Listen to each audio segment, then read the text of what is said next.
Hello everyone, welcome to my new blog. আমি আজকে দেখাবো আপনাদের আমাদের ছাদ বাগান। দেখেন কি সুন্দর নীলকণ্ঠ ফুল ফুটেছে। তারপর এগুলো হচ্ছে ঘাস ফুল,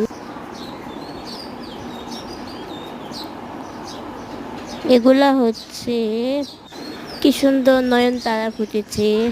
আমাদের বাগানে সাদা নয়নতারাও আছে, কিন্তু আজকে ফুটছে, কিন্তু উঠে ফেলা হয়েছে পূজার জন্য। এই ফুলগুলোর নাম জানা নাই সঠিক। এটা হচ্ছে চাপা ফুল, সাদাগুলো চাপা ফুল, আর এই যে হলুদগুলো হচ্ছে অ্যালোমেন্ডা।